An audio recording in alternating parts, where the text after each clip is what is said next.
Trong ngày hạnh phúc, ngày trọng đại ngày hôm nay thật là tuyệt vời. Khi thân nhìn của tất cả quý vị, chúng ta đã và đang được về đây, minh chứng cho điều tuyệt vời nhất của cô dâu và chú rể trong ngày trọng đại, ngày hạnh phúc nhất của hai bạn đời ngày hôm nay thưa quý vị.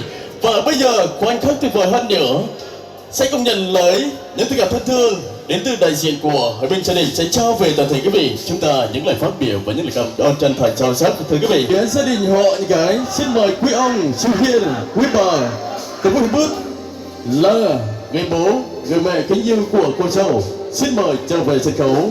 Lễ thâu kami ma dapat này jika mi ama keputusan rakyat kami cepat di menit hôm nay tên berap napa bingi để cái hàng tốt lại miyung hàng cái bên đây san mau bita rồi đến chuẩn bị vào kiang mau bước ra một bước bằng hình này.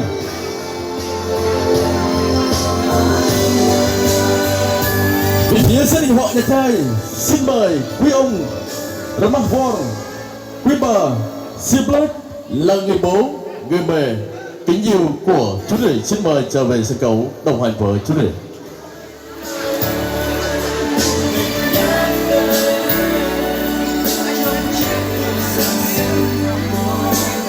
Hướng ở đóng châu hiền, hai bên gia đình sum vầy, anh đi làm rể em về làm dâu. Bắt đầu.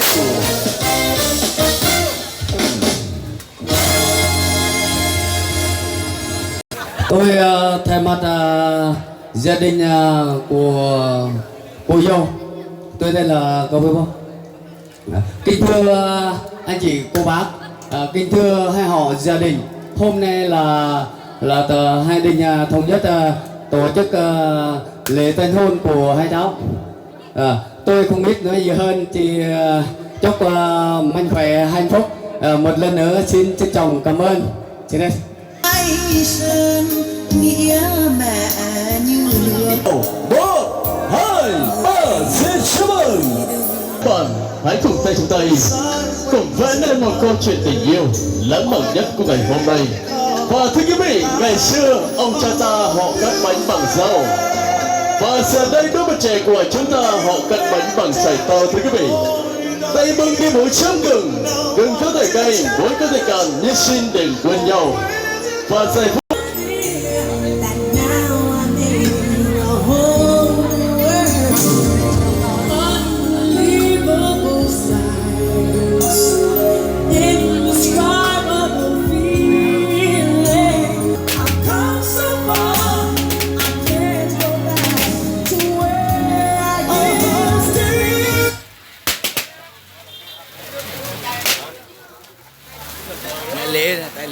lễ mà em đang làm lễ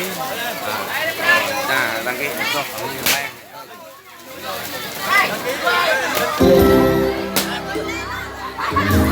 phút giây mong chờ ngày hôm nay. vâng, thật là tuyệt vời, cảm ơn hai